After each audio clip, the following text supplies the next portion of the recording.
Before you die, yo, reach for his gun, quick as a twitch. Said, fill your claw, you son of a bitch. Now a legend spread across the land about this pistol-waving man. But if you're from space or from Earth below, you don't give no lip to Six-Gun Joe.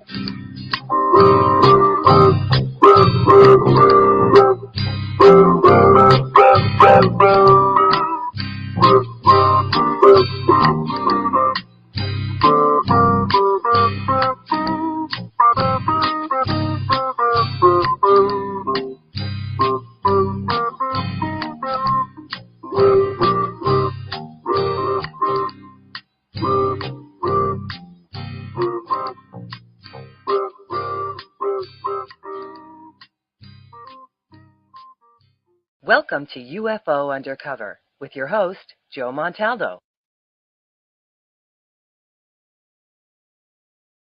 Well, good evening, everyone. I hope you're having a great morning, great afternoon, great evening, wherever you are on our beautiful blue planet. Sorry, that was hard to get that out. Maybe it should have been more like, man, like half of y'all some bitches need to blow your asses up. Look, I don't have to be all politically correct. It's one of them things. Somebody told me one day, listening to this show, actually the title that was before this show, UFO Undercover, and somebody was telling me one day, and they said, well, you can't say that on that show. I'm like, really? And he's like, well, you really can't say that on that show. I'm like, really? It's my blanket show, man. What do you mean I can't say it? You know, last I checked, I paid the bills. I was the host. I mean, you know, it's my show. If I want to say it, I will. Well, here's one for you. You know, Stephanie and I were doing, we've been adding clips to the segments to different things on News and the Flip Side. And I had a lady write to me the other day. She's a very liberal lady, very nice lady. I don't want to talk bad about her. And basically says to the extent of, you can't say those things about Mr. Obama and that on the air like that. I'm like, so I wrote back real sweet, why not? And she, because it's unpatriotic. And then I just wrote back, laughs out loud. She sent me like 5 pages of why I shouldn't be talking about the emperor. Really, I was just like, really? And then I just sent it back to her. I'm like, come on, sweetie. You don't want to be talked about, don't be president. It's that simple. I've never seen a president not get talked about. It's part of the job. If you're that thin-skinned, you shouldn't be president. And that's all I'm saying about that. I just thought it was funny because I get a lot of stupid letters. I get a lot of good letters. I really do get a lot of, thank you. Especially doing with iCar. I get some of the nicest, sweetest letters from iCar members and people I've worked with. And Jeremy, I know I promise, and I will. The schedule is sitting on my desk in Mississippi. I will try to post it to my Facebook page this weekend. We're opening up the house in Mississippi for hypnosis, and I know there's a couple of people interested, and I've been promising them, Barry, you too. I've been promising to post the thing, and I just haven't. It's just been such a chaotic thing, and I have to go back. I've been backtracking because I forgot I got a couple of speaking engagements coming up, so I had to make sure I wasn't, promising time that way I was going to be somewhere else. And somebody had asked me a couple of weeks back about on a couple of places I'm giving lectures this year, will I be doing hypnosis? That's a tough one. It depends. It depends. Really, just depends. Depends on a lot of things. How tired I am, if I drove, if I flew, who's with me, who's not with me, how much it is I'm doing by myself, things like that. Usually I travel with an entourage. I usually have a bunch of people meeting me there, and I usually bring a couple people up with me. But every once in a blue moon, I just fly up to a conference by myself. Like for New York this year, when I go up in October, I'll be flying up by myself probably. So maybe even in LA when I'll probably be out by myself. But the rest of them, I usually have people with me. Because, I want to go see the family, and then Linda likes to travel sometimes and see different things. Now that she got to camp, I don't know if I ever get out to damn camp. I have to pry it out of cold, dead-ass hands, I guess. She ain't leaving the place. Have y'all? I don't know how many of y'all have seen it. There's a couple of pictures on my Facebook page, and I'll post some more.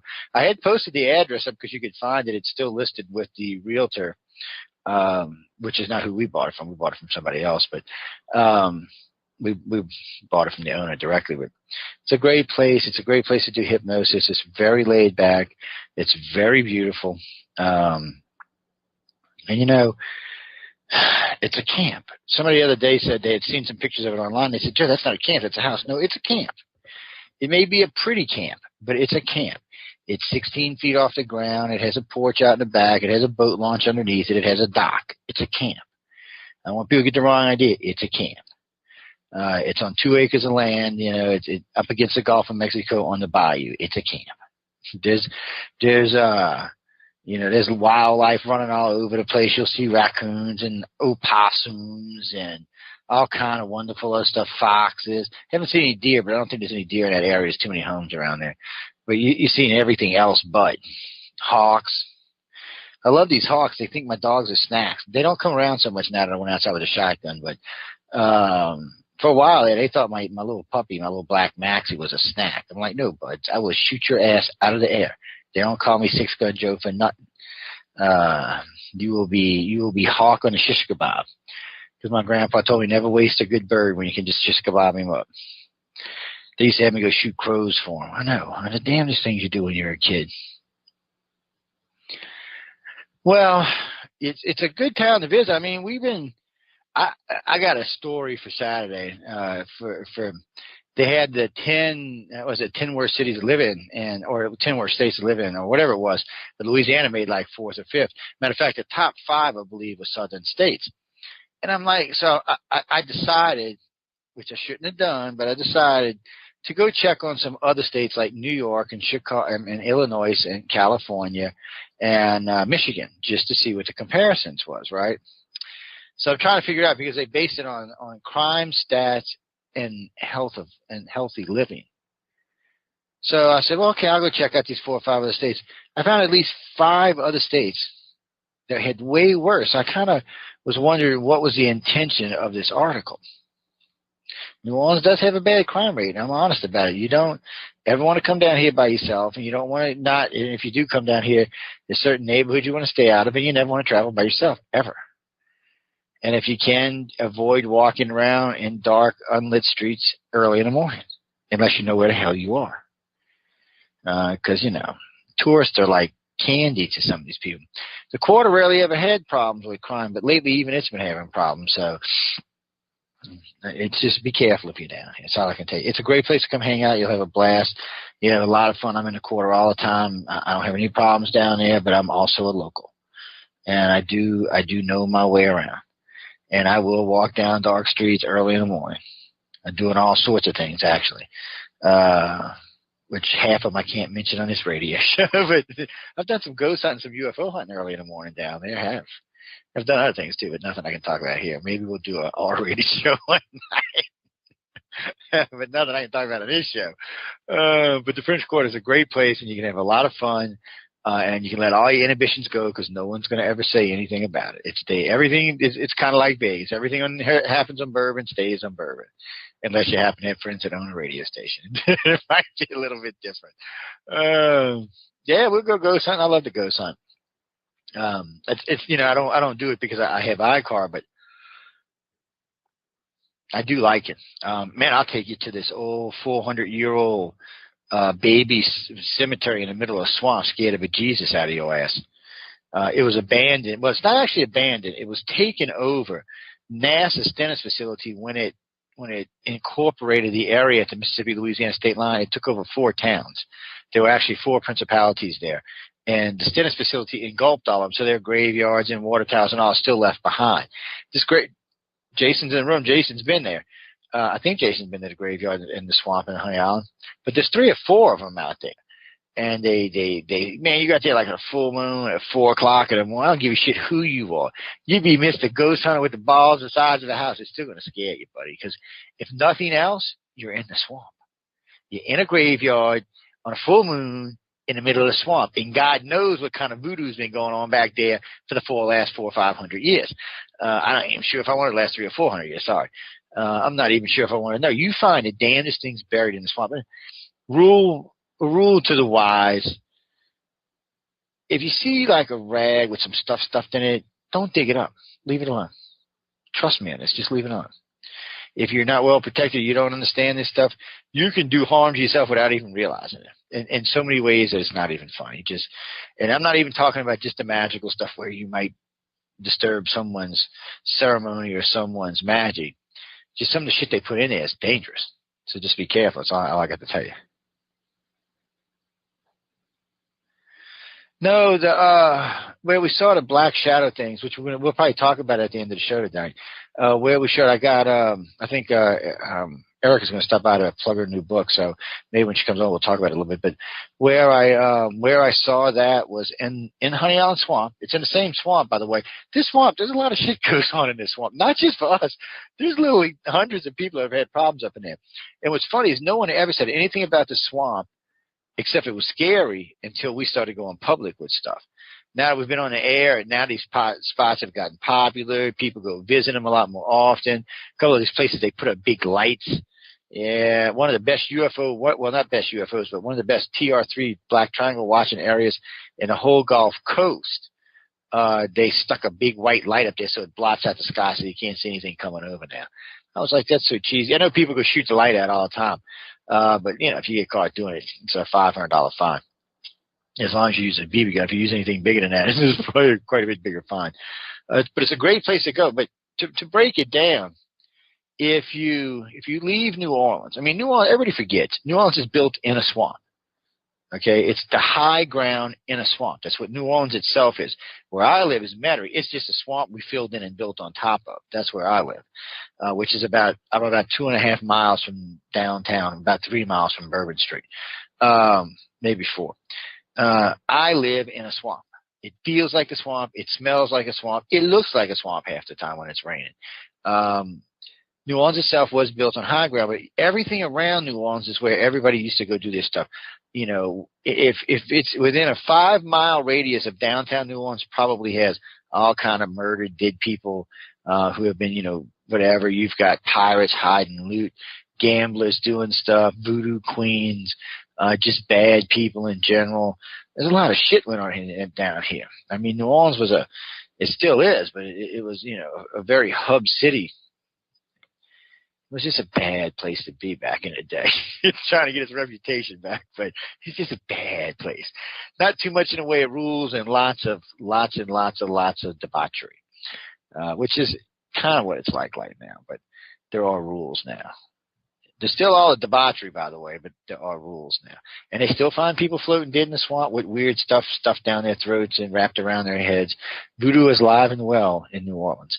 Not just voodoo, there's several kind of magics alive and well in New Orleans. I know I'm friends with 2 covens, 2 different coven houses, two groups of witches. I grew up with a couple of them. And then there's another coven, which I don't think I've ever got a chance to meet them, which has a witch store down in the French Quarter. Don't ever be the 13th in a coven, guys, okay? Just penny wise. Just be a little smart. Covens are generally 12. They may have underlings and stuff like that, but there's usually just 12 in the coven. I know a lot about magic. It's not something we readily talk about on this show. Now, on this show we can, on the other show we couldn't. But anyway, we're not going to get into that tonight. Y'all keep distracting. We're talking about ancient aliens tonight. We just got on a Honey Island Swamp, which is a great place. It's if you go there just for the beauty, it's fabulous. I've been out there at 4 o'clock in the morning. I've seen does dropping fawns right there in front of me on the side of in the field next to us. I've seen just tons of wild hogs, 40, 50 at a time, going back and forth. Herds of deer running around. There's bear back there. There's panthers back there. There's bobcats back there.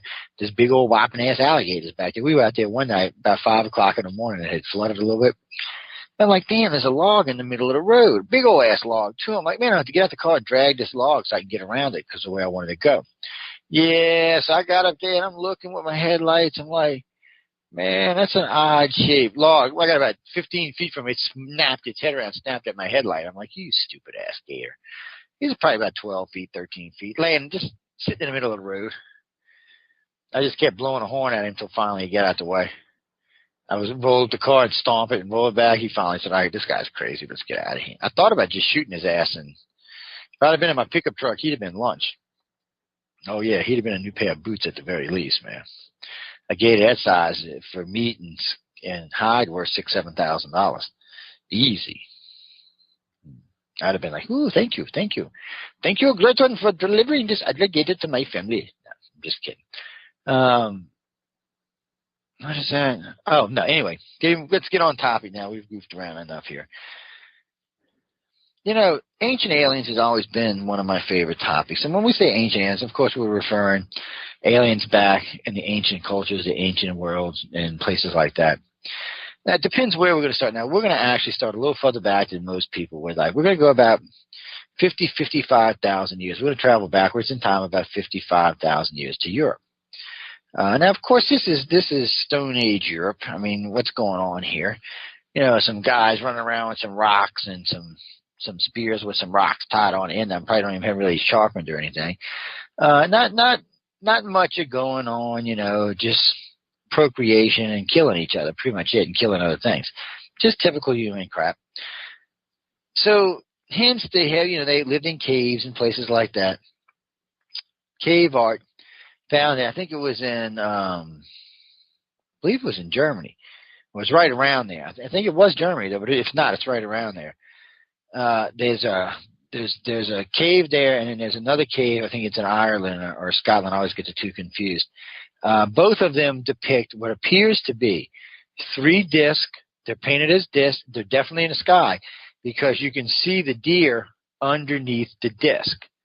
Okay, so what it looks like, one disc has like a beam of light coming down from it, like pushing. It's almost like it's herding the deer to the hunters. It shows a hunter standing over here waiting, and so it's really, that's what it looks like. Nobody to this day knows what it means. You know, I've heard all kinds of speculations. It does look like 3 discs herding. Not a big deal when you see it the first time. You're like, ah. But then you hear about the one in Ireland, Scotland, and you're like, well, that's kind of interesting. Now, and that one's about, I think, 10,000 years or 8,000 years newer than the first one we talked about. Now, let's skip over to America. To about 6,500 years ago. There's a cave found out in, I believe it's New Mexico. No, it's Arizona, I'm sorry. And there's 3 discs with some Indians with spears. And it looks like with one that looks like a beam of light coming down, but there's buffalo running in front of them instead of deer. Now, if I wouldn't have seen this, I had seen the other ones, and I was just kind of like, yeah, it really doesn't mean anything, does it? But when I seen this, it almost shows me that at least in some occasions, it seemed like these aliens were directing food towards our ancestors. Now, I can't say that 100%, and I can't say it beyond reasonable doubt. But it's a damn good theory based on the evidence. Interesting. Okay, so we're going to go backwards back in time about 5,000 more years. So now we're back about 11,000 BC. Well, we're back, about 9,000 BC, about 11,000 years ago. So we're back about 9,000 BC. So here we are. This is a city we just recently found off the coast of India thanks to a tsunami. Okay, I hate to think of tsunami for anything, but thanks to the tsunami, there was actually 2 cities found. They both date back about 10 or 12,000 years ago. Doesn't surprise me, mind you. So for some reason it surprised the archaeologists. It didn't really surprise me. It didn't surprise most of the people I knew either, because we've always thought that civilization was much older than it was given credit for. We even think it's older than the 10 or 12,000 year mark, but still. It's just a good place to start. That may have been the rebirth of civilization, the 12,000 year mark, because that's probably around the end of the last ice age. So that was probably the reignition of the civilizations that are here today. What was here before, we'll probably never know. Between the destructions, the ice and the volcanoes, probably most of that's been completely wiped away. But regardless, there does seem to be something, for the simple fact that these were big cities in India. 250,000, 350,000 people living there. These aren't some little shithole town. These are big urban cities with modern plumbing in it and what looks to be concrete. I mean, a lot of it's carved stone, but a lot of it's mixed. The thing about this is, this isn't even supposed to exist. Remember this. The Sumerians were supposed to be the start of civilization 6,000 years ago. That's the Sumerians. And we're going to get to them, because there's a lot of stuff in the Middle East we're going to talk about, but we're going to stay where we are for a minute. So we're in India, we're in Asia.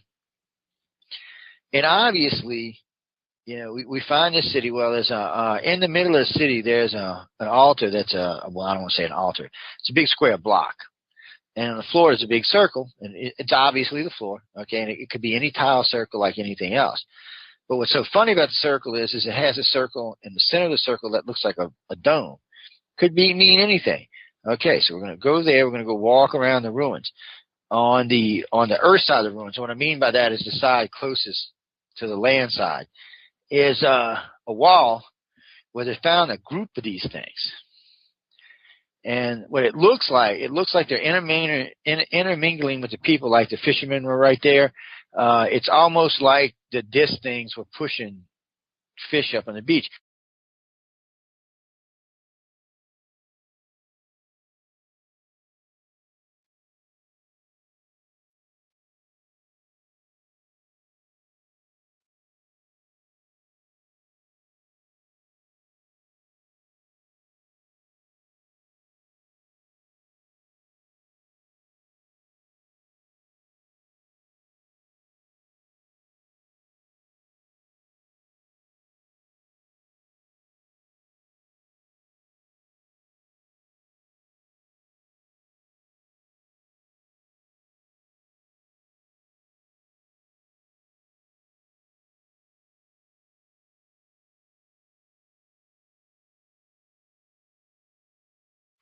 Hey guys, can you hear me? Testing.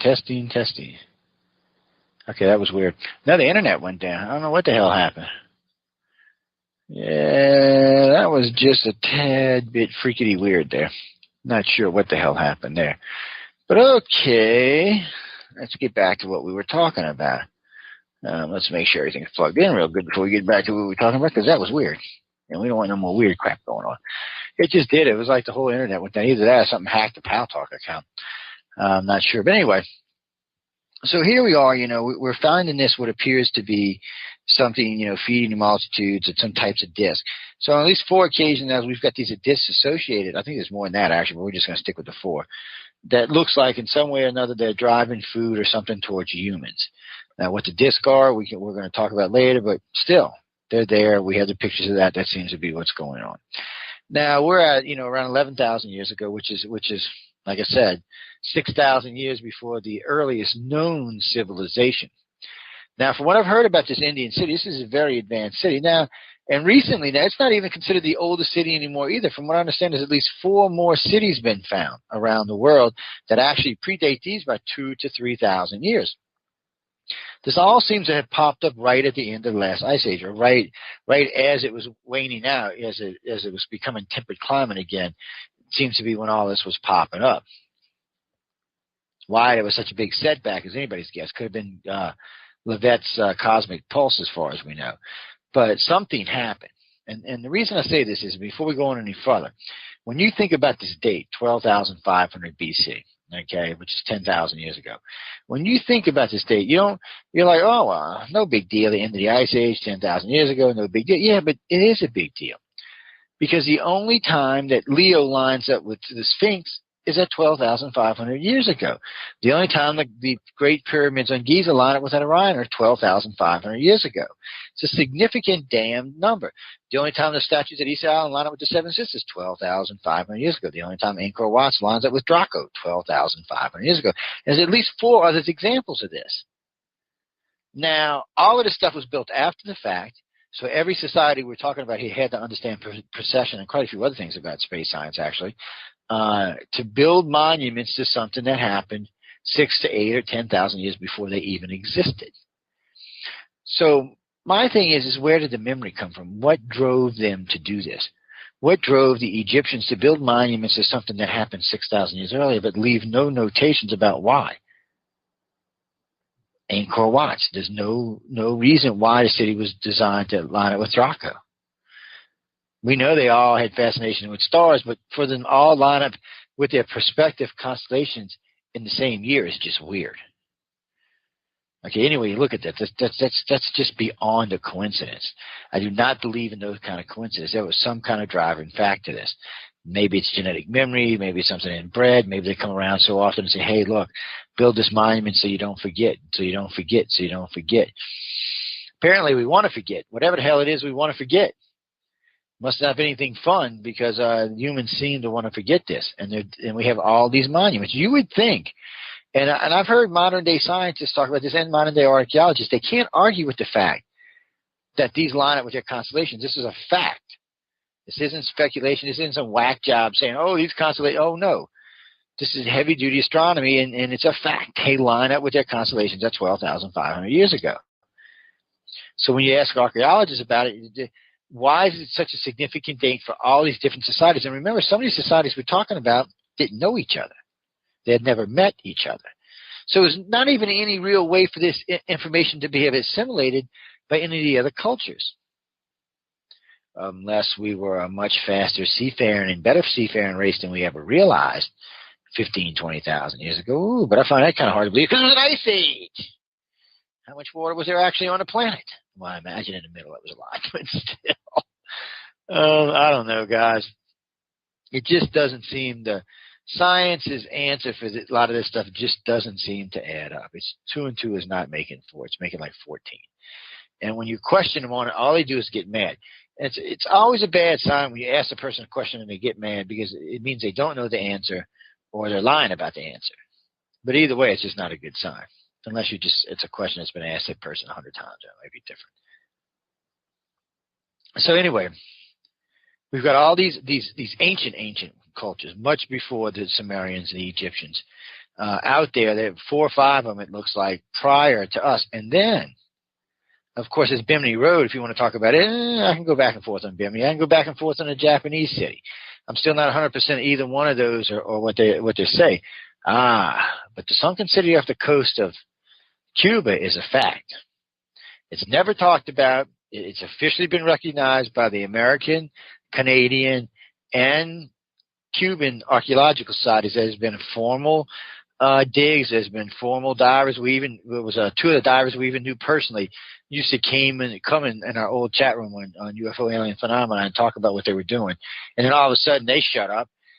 You couldn't get them to say anything. Nobody would say anything. Then all you could find was one lousy satellite image of the area. Everything was pulled off the internet. And still to this day, they don't talk about these cities. But you can go find the image. It's still there. The city's there. There are pyramids there. They went on record as saying that they just, for some reason, nobody wants to talk about it. Just like nobody wants to talk about the cities in India. Anything that upsets the current status, people don't like to talk about it. You know, they just don't want to talk about it. It's, oh, well, yeah, that's really interesting, but let's not talk about that because that blows our theories and makes us look dumb. Well, you are dumb. The fact that you won't address this makes you look dumb. Address it. Something obviously was going on, more was going on there than y'all want to talk about. Address the damn thing. So, here we are with Angkor Wat and Easter Island and the Draconians, I'm sorry, which was Angkor Wat's anyway, but I was talking about the Druids, Stonehenge. There's just so many of these monuments built to something in the sky. And then there's the Nazcan lines, or the different types of art all around Europe that only can be seen from the sky. Who the hell are they drawing pictures for? Obviously, in any of these cases, the only place you can really enjoy the actual art is from above. If you're not above it, you can't really see it. It's just not doing you any good. So you got to kind of wonder who the hell they were making art for in the skies. You know, you can say it was the gods, but you know what? 1 or 2 or 3 or 4 maybe, yeah. After a while, you'd be like, well, God ain't talking to me, screw it. But we're talking hundreds and over a long period of time. That suggests there was something else there. I don't know. And then there was the fact that they used to board their children's heads to look like their gods' heads. Not sure what that means. So now you've got a race that's building these great, huge monuments to the sky, setting up these observation points across the sky, tracking the movement of water underneath for the water supplies, which is probably a good thing to do for the ancient world.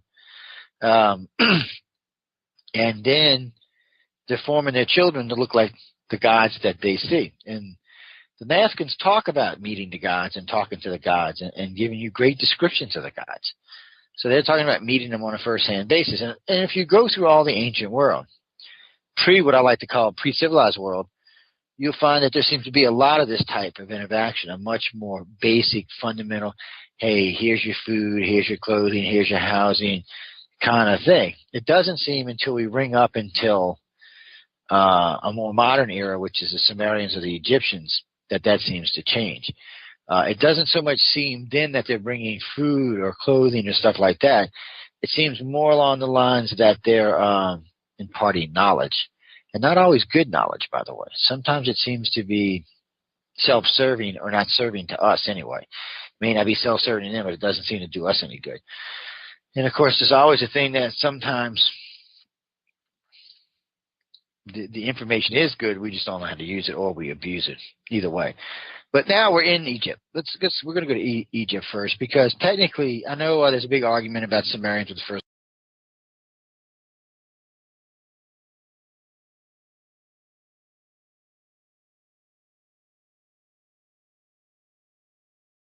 culture. Egypt was first culture.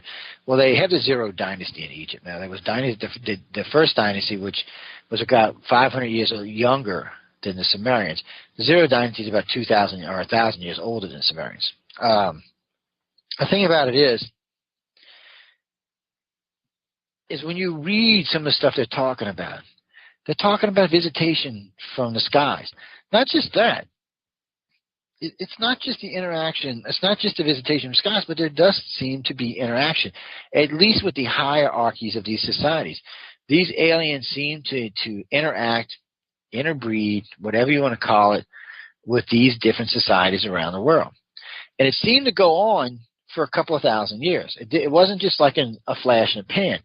It was, and the best I can say this is it all seemed to change around the time of Christ. Oh, people don't start just saying it was God, because I don't think anything to do with God. But it coincidentally, that's when it changed about 2,000 years ago, 2,500. Might have actually been before him, but still, it was in that general vicinity. They seem to stop walking open amongst us. They seem to take on a different role, a little darker role, a little off the wall role. Just seem to be a different type of role. I mean, when you read... Let me just get this part done. Bigfoot, Michigan Rob, thank you for joining us. And Solar Warden, good.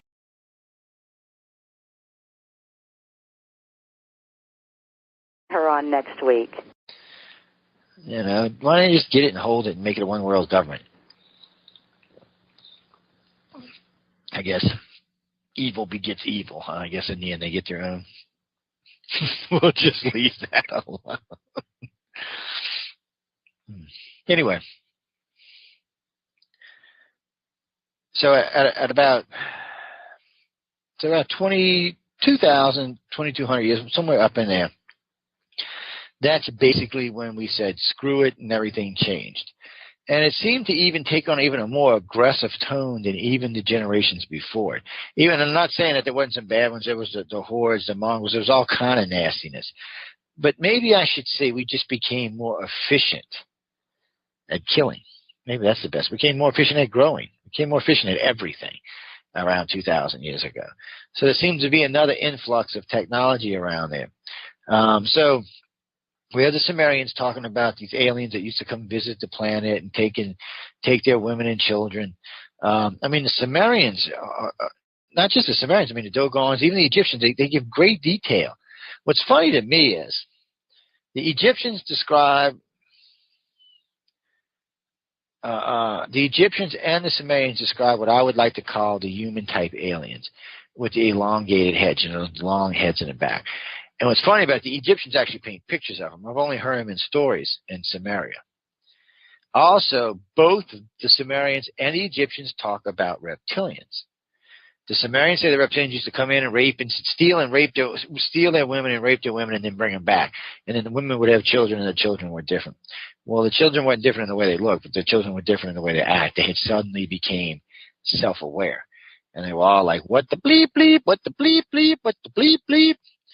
And it's not just that. I mean, you can see it because at that time period where they're saying that the reptilians came back, because remember, that the Egyptians talk about reptilians interfering in their society. At these same times, there was massive revolutions going on in all these countries. So maybe that's what it was. Maybe the people became self-aware and said, screw it. We always just thought they were overthrowing their gods. I mean, not their gods, but their rulers and their masters. But maybe they were evicting the aliens finally, saying enough is enough. The only thing I've always wondered is why the aliens didn't fight back, or why they just didn't sterilize the whole bunch of them and start from scratch. I guess two opposing sides. You got to kind of wonder about that. Apparently somebody wasn't agreeing, because either the reptilians saved us or the humans saved us, but somebody saved us, because I'm sure the other side wanted to wipe us out. It just seems to be the way it was. I mean, because the Sumerians give great detail about the reptilians and the human aliens. They talk about the human aliens like gods. They said they came here. That's what they said, the words they used. They came here from distant worlds and settled on our earth and created two great white dome cities. That's a quote from the text, or from not the hieroglyphs, whatever they call it. Two great dome white cities. They said the people who lived there could not leave the cities because the air around the cities was toxic to them. So the story goes that these people created a race just like themselves that could live here and breathe the atmosphere and do what they want. That's not us, by the way. That's a much more advanced race than the one that's here today. That race, after some time, I don't know how they judged times back then, but after some time, that race decided, well, wait a minute. You know what? We're omnipotent too. We can do what we want. We can create and move and do whatever we want. So they created what the Sumerians call the 7 creations of man, with the last creation of man being us. Not exactly us, but a version of us. They looked like us, but they didn't really act like us. They were, according to the Sumerians, they could plow the fields, they could procreate, they could name the animals, they could make meat and stuff like that. What's so funny about that story is that's the same thing they say about Adam and Eve in the Bible. And they also talk about the serpent, giving Eve knowledge, which is also what the reptilians gave the Sumerian children that went back to Sumerian Egypt, knowledge. They gave them an understanding. They advanced their brains is what they did. They actually gave them intelligence at a much higher level. And it changed the world. Not necessarily for a good thing either, but it definitely changed the world. I don't think the human aliens were really anticipating what was going to happen when the reptilians introduced sentience to us. Because remember, all the stories say it. Like I said, the Sumerians say it, the Bible says it. There's a lot of other ancient stories out there that said that the human race that was here could do things like procreate, plow the fields, and name the animals. For some reason, the name the animal thing was stressed a lot. But that's about it. They didn't even talk about them having children, mind you. That's all they said they could do. And then all of a sudden, here comes a race that says, well, why do I have to plow the field? Why don't you go plow the damn field? Why do I have to work today? Why don't you work today? And then eventually they got fed up and there was a revolution, or whatever you want to call it. But that seemed to be what happened with Samaria. And if you follow the steps of Samaria fell. It just seems to had been weakened from the inside. And this was probably why. But we don't know by any means 100%, by any means. It's one of those things that we have to watch out and keep for clues and keep tabs on, because somebody might dig some up that may change things. There may be a new piece of the puzzle that comes in. It is ancient world, and you never know what's going to pop up in the ancient world. You just don't. But Samaria, the stories are good. There's lots of them. There's lots of walkthrough from beginning to end.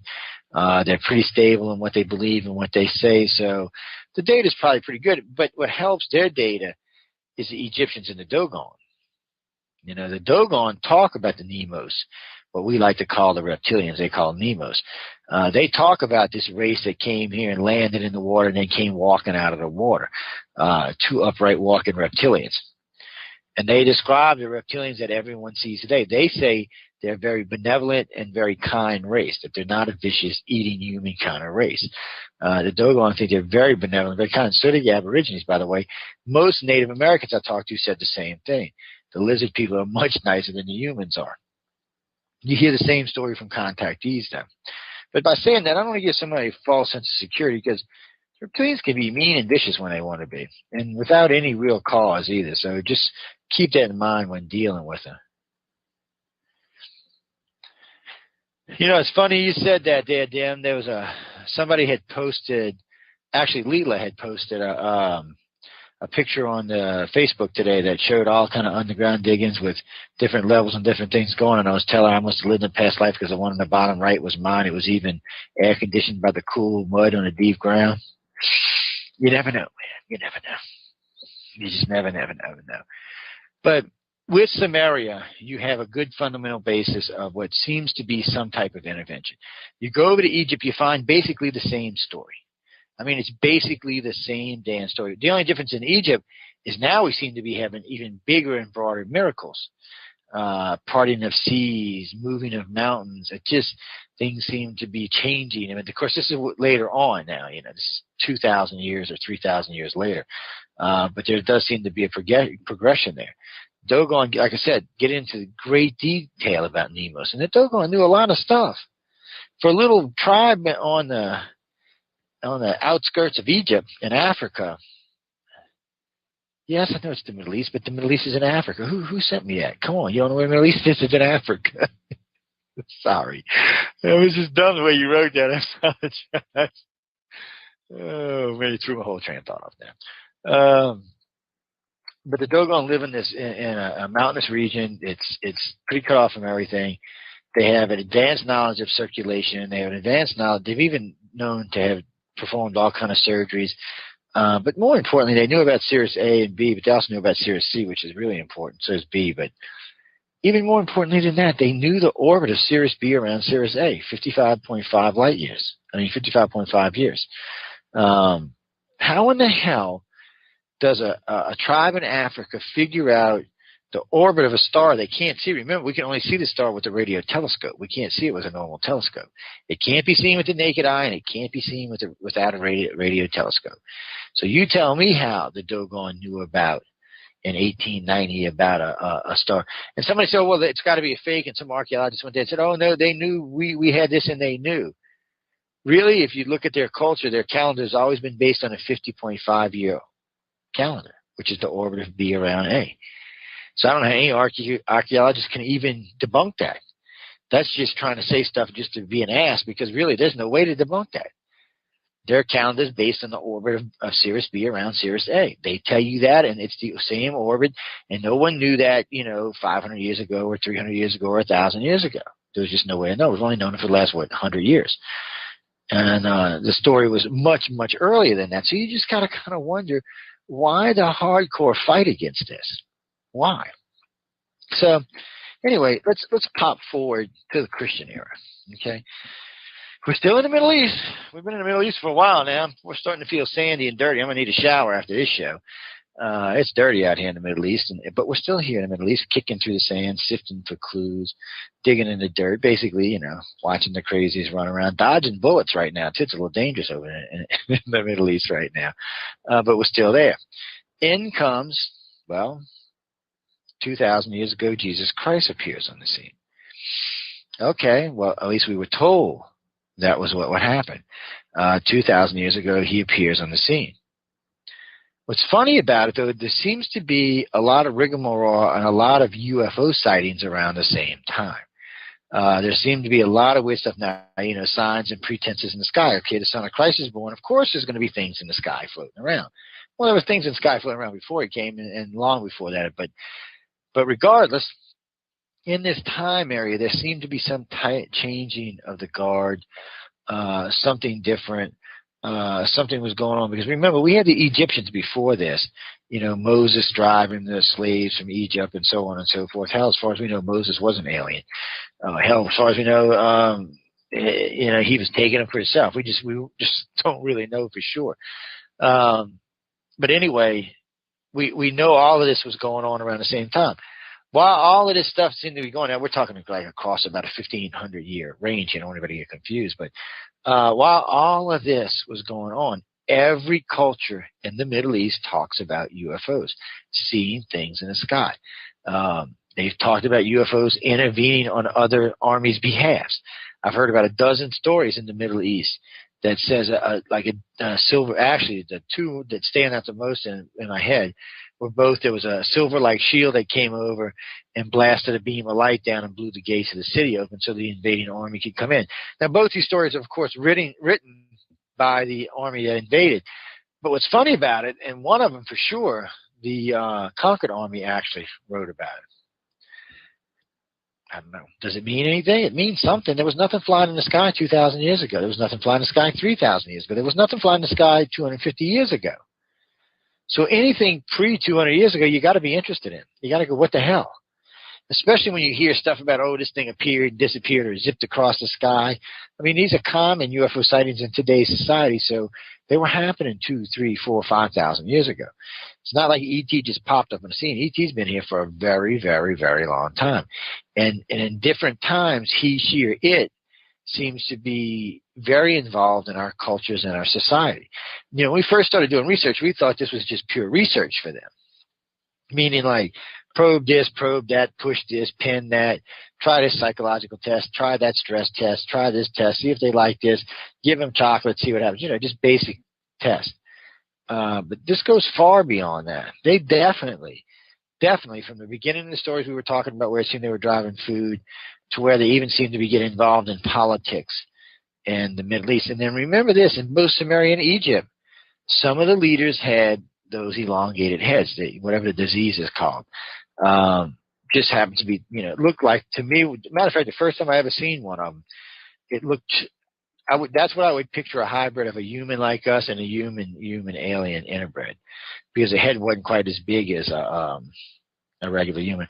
Maybe it was a youth, because they do get bigger than us. So at 6 foot, you know, I would think it was a human. It might have actually been one of their youth, because they get in the 7.5, 8 foot range. So that might exactly have been what it was. It's a strange thing. And yes, whoever sent that question yesterday about if there was a world out there. Oh, you're talking about that world they found that's 5 times the gravity of Earth? Well, yeah, if someone evolved there, they would be Superman here. Yeah, they would be 5 times stronger than us. They'd be able to lift your car with one hand, do jumps up halfway up a building and stuff, you know, stuff like that. They'd be like Superman, just not quite. But our little wimpy asses wouldn't be nothing. I imagine their bodies would be built different than ours, too, from all that gravity. 5Gs would be tough to live in all the time. I mean, come on. 5Gs would be tough to live in all the time. But getting back to where we were, when we talk about these different parts of history and the aliens being scattered around different places, it's important to remember that not everything is true. A lot of this is just BS written for whatever and stories taken out of context. But there are some fundamental truths, and there are definitely signs that they definitely intervened on our behalf. Not against us, but on our behalf. But by saying that, there also seems to be times where they stuck their nose into our politics and caused problems. And then remember, it's a good possibility both in Egypt and Samaria, they were actually ruling. They were actually playing God. That's always something that's bothered me about some of the ancient world gods, because especially when it came to like the Romans and the Greeks, there might have been some carryover into the other gods, because these seem to be gods. These seem to be more like omnipotent beings with an enormous amount of power, but not much more evolved than we are as far as their moral outlines and their thoughts and designs on the universe. I mean, think about humans. If we could do like what Zeus could do, we'd probably be the same. Can't half the guys I know it, I'll be catting around. It's just one of those things. So it does sound more like aliens than gods. And in most of the cultures, it sounds more like aliens than gods. And I know a friend of mine had put out, him and I had gotten a big argument, I don't know, about 12 years ago. And I told him that most of the miracles performed in a day could be performed today. And I said the ones that couldn't be would be soon. He says, well, we can't walk on water. No, but we can hover over water. And you give us another 100 years, we'll be able to design something that just sits right on top of the water and moves right over the top of the water, so it'll look like you're walking on water. Curing leprosy, yeah, we'll do that. And eventually we'll have a little device that fits in your palm. You just wave it over, it tells you what's wrong. You wave it again, it cures them. That is stuff. What are you talking about? And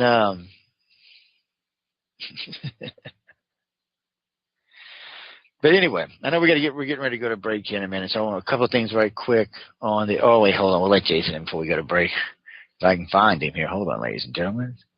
Drop, and did we get you? There we go. Hey Jay, what's up, babe? Yeah, you got me in, man. And I know we're up on the break and everything. That's okay. We got about 4 minutes. Go ahead. All right, dude. Here's one big. Now I hear about the alien intervention on behalf of humanity. The idea that they're working for us and helping us out. I hear about that a lot. But I think there's one key point that everybody tends to overlook when they're making that when they're looking at it from that point of view. Yeah, there are a lot of specific cases where aliens have helped people. But in all cases, Joe, they didn't help everybody. They didn't help anybody planet-wide. They helped a specific tribe, a specific race, a specific group of people. I mean, they couldn't really give a damn about everybody else. I mean, just take a look at the Hopi prophecies. They told the ant people, told the Hopi to go underground and take cover, and they were taken care of by the ant people race. But, to hell with everybody else. I mean, they took care of the Hopi, but apparently let everybody else die. I mean, you see a lot of examples like that a lot. Well, you do see a lot of examples like that. You see a lot of this spread out all over. And I try to get people, that's why I said, when we started the show, look, we're talking good right now because there are things where it does seem like they've done this, but they had alternative reasons. They wanted us to sci-fi for every reason they wanted us. And me and you both know from being researchers that, frankly, they do some pretty nasty stuff. And they do it on a fairly regular basis. You see basically the same thing going on with the abduction phenomenon today. I mean, this is the way I've looked at it. I mean, there are a lot of people with point of views that differ, but the way I look at it is ET seems to be interested specifically only in certain people. They're not getting the entire population. They pick who they pick, and really, they don't give a damn what the rest of humanity thinks about it. I mean, that just seems to be how they operate. They're not doing things on everybody in humanity's behalf. They're doing things to certain people. Well, they are doing things to certain people. And they're not even telling those people what the hell is going on. So, I mean, a lot of it is open for interpretation. I have to grant that. Well, a lot of it is open for interpretation, and there's a lot of stuff going on. I mean, they have a lot of stuff they're keeping up to, and they have a lot of agendas and multiple agendas that seem to be laid over. But what bothers me is okay, originally when you go to Sumerians, it seemed like we were just a dumb blah race. So it seemed like the human aliens were not even interested in making us any more intelligent than what we were because we made good slaves or good whatevers at the time. All great. Whoever reptilians may intervene, but still, none of them, whether you want to talk about the reptilians, the greys, the humans, really have came to the overall aid of man, meaning that, look, tomorrow morning, if the greys showed up in mass, this planet would go instantly from being Russian, German, American, Italian to Earthlings. There'd be no more, I'm from Russia, I'm from Earth, buddy. That would be instant uniting the planet. It wouldn't solve all our problems, mind you, but it would really put us moving in the right direction. You'd see a unilateral currency. You'd see a different type of thing because then it would be a much bigger threat than Russia or China. China would be going, screw America. We got greys running loose. Reptilians, 8 foot tall, running down the streets of Beijing. Oh, no, that changes the way you perceive the world. Well, yeah, but they won't do it. Well, dude, like you said, there are a lot of creation mythologies and stories that basically have the same components, and I'm just going to take a look at Adam and Eve in the Bible, just because it's simply the one most people are familiar with.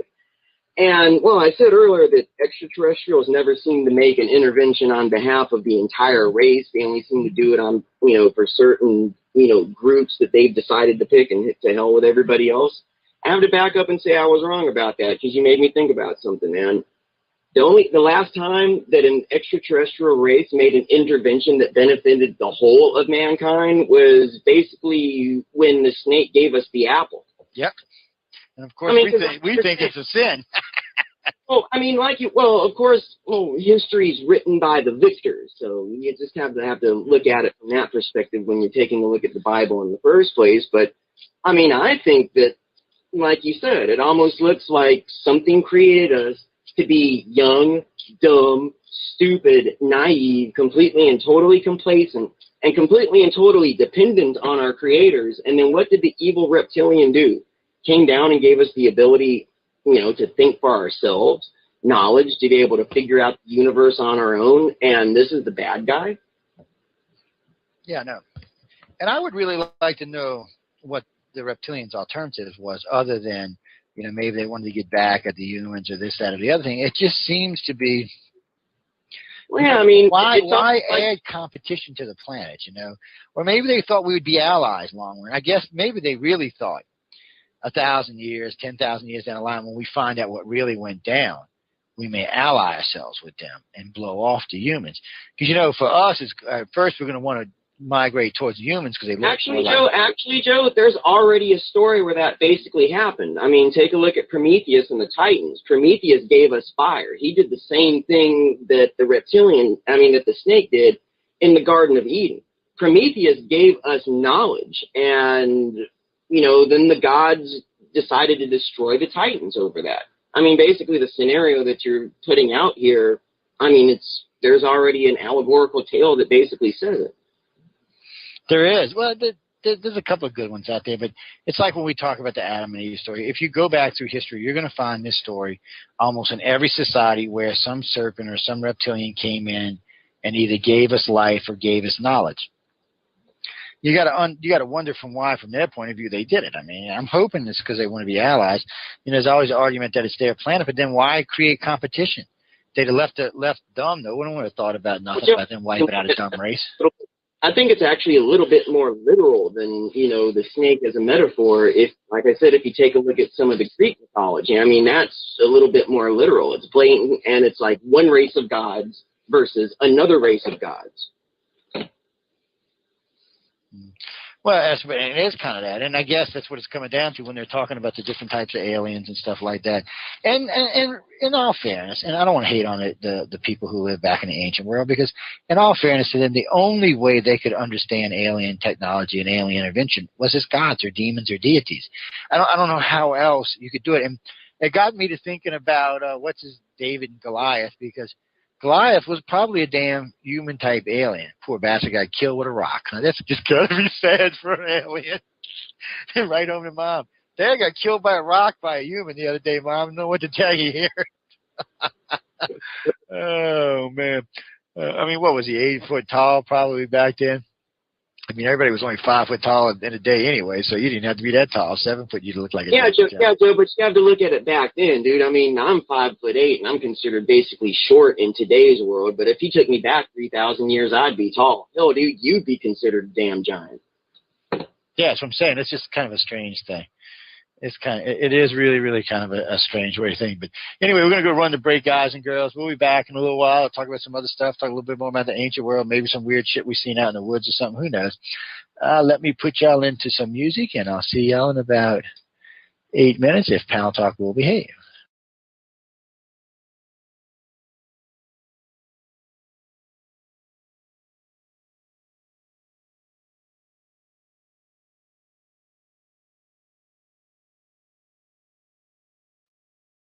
Lives, the afterlife, divination, exorcisms, witchcraft, the unseen, heat, Connections Radio, Thursday night. In general, out in the middle of nowhere. That's what I was doing. I actually had a pistol in my hand at the time. I was really kicked. Your claw, you son of a bitch. Now a legend spread across the land about this pistol-waving man. But if you're from space or from Earth below, you don't give no lip to Six-Gun Joe.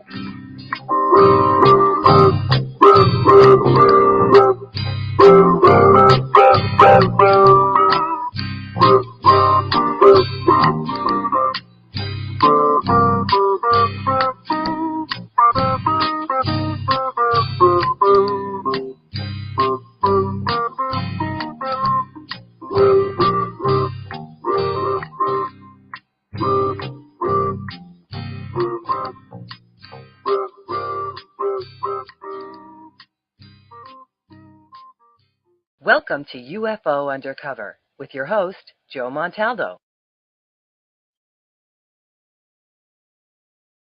Well, welcome back, everyone. I hope you all enjoyed the first hour of the show. We talked quite a few topics there. That and, of course, the wackadoodle world we all live in. Man, some people are just such a wackos, man, I swear. Aliens to the people who are just complete and utter idiot wackos. I mean, they just are. You got to kind of wonder. Some people's state of mind. You just got to kind of wonder sometimes. It's one of those things when you meet someone and they're one way and then later on they turn out to be something entirely different. It's just such a disappointment. It just really is. But what can you do? The world is what the world is, and it's always full of surprises. Oh, wait, hold on. I see somebody else calling in here. Hold on. Let me snatch y'all in the queue here. Who this be? Hello, hello, hello. Hello, how you guys doing? What's up, man? What's up, favorite caller? You got probed? Yeah. Who's your favorite caller? Somebody called in the other day, said Callie got probed. Is that true? I don't know. I thought I heard that on Chip's show, man. You're the only show I somebody else. Never mind, that was something else. Never mind. Yeah, I know. You're the only show I listen to. All the other ones I just very rarely listen to. Oh, the hate, man. The hate. Y'all getting hated on out there in radio land.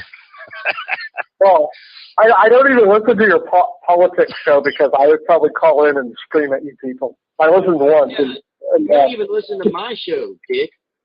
I know, nope, I don't. Politics. I just can't do it now. I listen to your show. Usually I'm at work when you're on, so.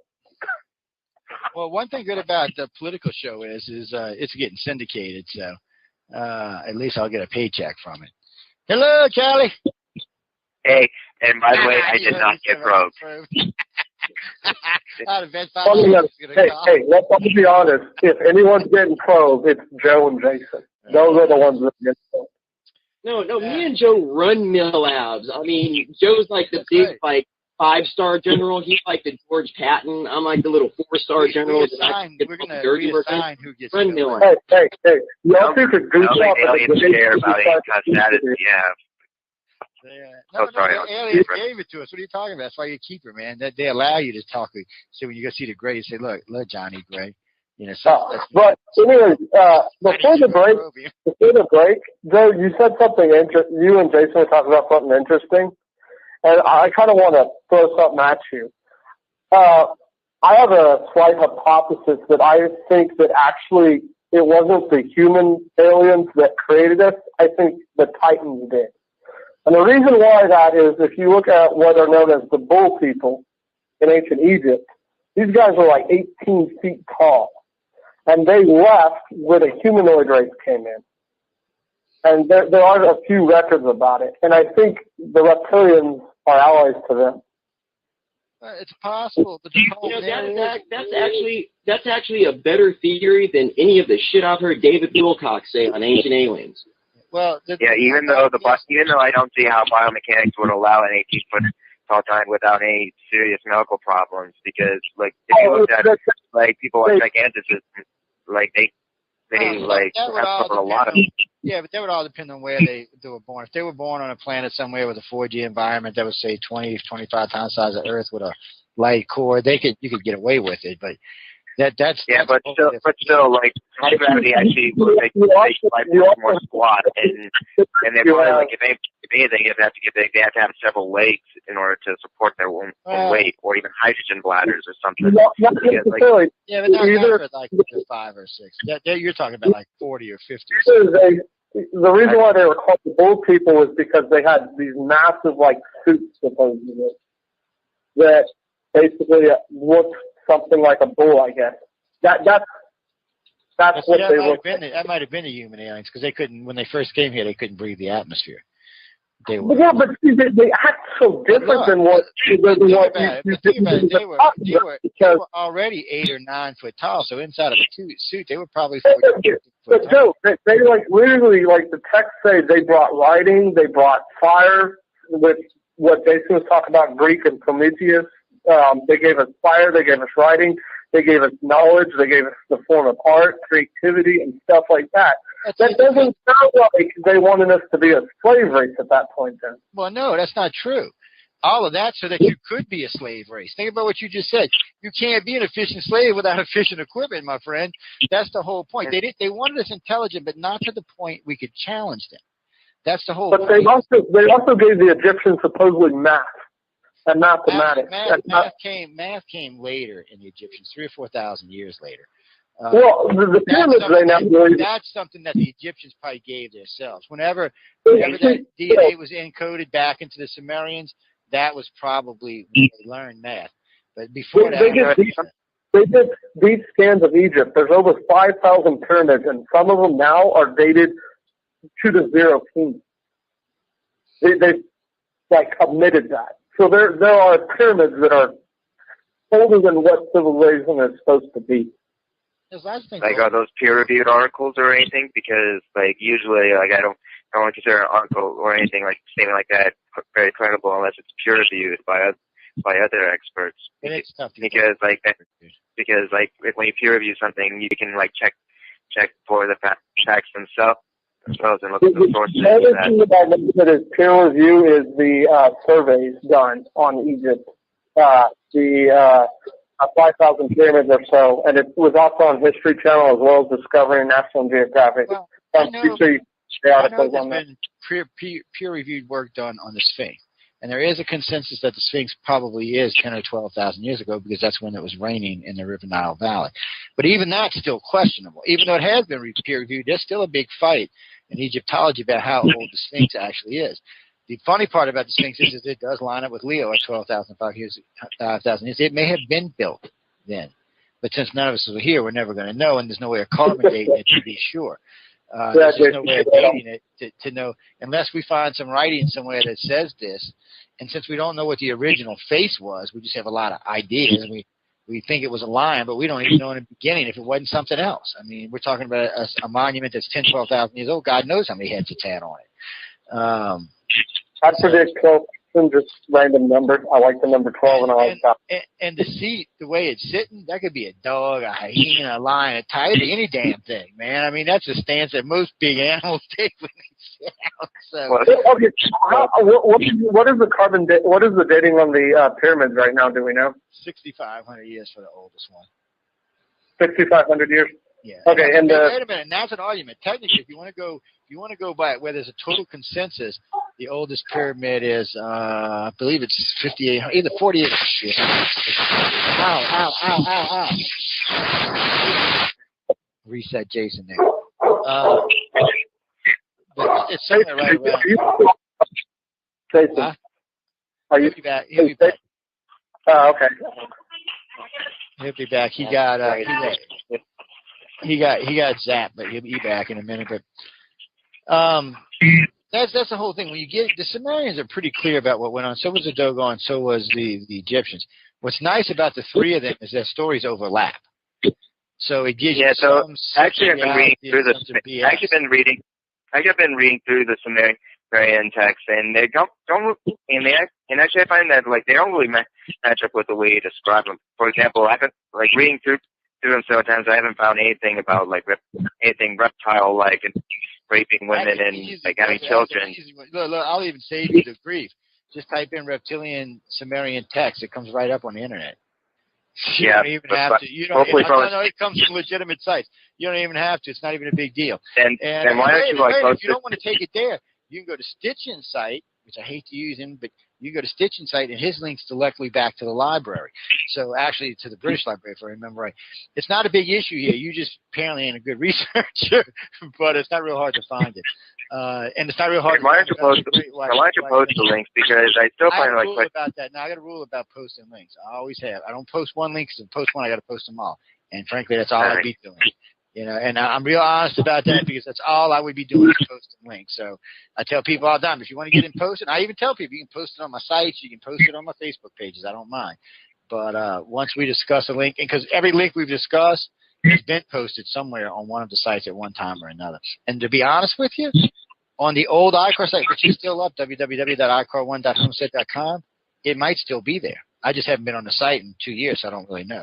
But it might actually still be on the site. Last time I was on there was like errors to links, and they weren't working. And that was about 8 years.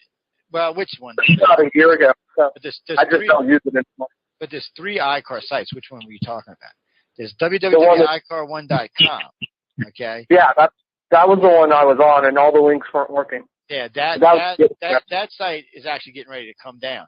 The old site's staying up for a while until the new site's finished. Yeah, I always call him that. He'll get over it.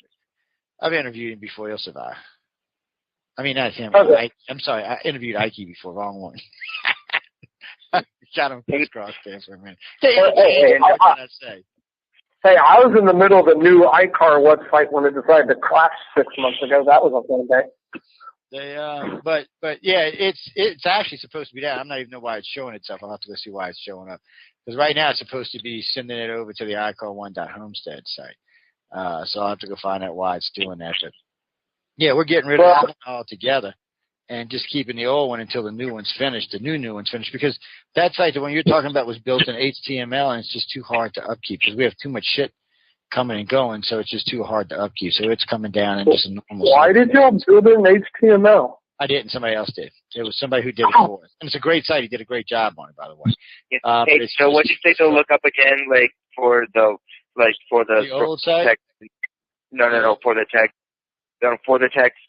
So when I want to find text, I mentioned some kind of reptile like being in the Sumerian text. He said Sumerian all I usually type in is Sumerians and reptilians is usually what I type in. And I just did that right now, and I'm not really finding looking fake sites that I would consider credible. They all seem like rather biased. You won't know that until you go through and read them, because some brilliant people are sloppy website builders. You have to keep that in mind, my friend.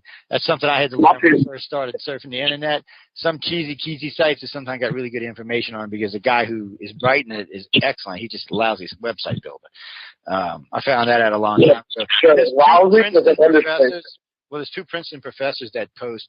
Matter of fact, they actually even talk about reptilians in one of their posts because they made a comment on a blood type study. They have the nastiest, funkiest blog I've ever seen. Men are both brilliant. The blog is really gnarly, ugly. They're brilliant. So you're professors of one's a professor of ecology and the other one's a professor of history at Princeton University. Is it those 2 that you're talking about? The ones that have the whole entire script line at the beginning of their website that you're just like, what? It might be. I'd have to actually go see it to be sure, but it might be. They need to hire you, Joe, to like fix their website. Well, it's funny you said that because I was talking to one of the doctors that because I actually build websites for a few people, and I was talking to a doctor friend the other day, and he's like, "Man, I really need a site." And he was on. I had done a site for one of our customers, one of my customers from our construction company. He's like, "You build websites?" I'm like, "Yeah, let me make you one." And I built it for him, and I even showed him how he could upkeep it and keep the damn site and do all the stuff on itself and not cost because he was paying like $400 a month for a site. And I'm like, dude, let me show you how to do this, man. When I showed him this and I told him, I said, these site builders we use it's like site building for idiots. Literally it is. It's like site building for idiots. If you can't work this, you're literally an idiot. And it works great. They all catch on to it quick and it saves them tons of money. And it, of course, makes big brownie points for me because I build their initial site and all they have to do is upkeep it and go from there. And I mean, until the moment that the computer decides, I'm going to be a stupid idiot because it's called the Murphy effect because my last name's Murphy, and anything that will go wrong with technology goes wrong while I'm in the room. It's carbonite. It is. I'm technology's carbonite. Seriously, like if I stay on my laptop longer than like 5 hours, it's brand new and it'll start crashing. Stupid freaking technology. I don't do that. I got my new Azus pad. It's badass, by the way. I got a new Azus telephone, which is a pad and a telephone all built into one. So when you want to use it as phone, you slide the phone out the back. When you want to use it, so when you don't want to look at that stupid little screen that your phone has on it, you slide it into the back of the 9-inch pad and you go to town. Hey, Joe. So you said something about the reptilians and why they might have done, why they might have gotten involved. You just say because they might want us to be allies later on. Could you think of any other reasons other than just that? Yeah, I can think of one. I can think of one. Maybe they just don't like the Greys or the humanoids or whoever they were competing against and did it just to fuck with them. I think that's what they did too. I think I think they just don't like the human type ants. I really think what happened was the reptilians are probably native to Earth. They probably were born here. This is probably their home. Yeah, though they never really. So from what you say, they never actually say it from themselves. No, they don't actually. As far as I know, they don't really go bragging about it. There has been some speculation, but nothing more than that. But what's funny about it, a few contactees said that one that they've asked. I've read articles where a contactee said that he asked, and they kind of went, we don't want to talk about it. Well, because they don't want to start any crap. They don't. At this point, claiming this is their homeworld now would cause problems. Saying it came from here is one thing. What can we really do about it? What can they really do about it? We can't do anything about it. If they wanted to come in and take over, they could, but is the other races going to allow them to just come in and wipe us out? And I don't even think they want to. To be honest with you, I don't. Reptilians don't present themselves. Oh man, you got to be kidding me! As a race that wants to harm us. I think they really want to work with us. I just don't think, probably because they look so much different than us, it's just a hard thing to settle down. And that's why a lot of times when you hear contactees talk about initially, they have all these great experiences with the reptilians.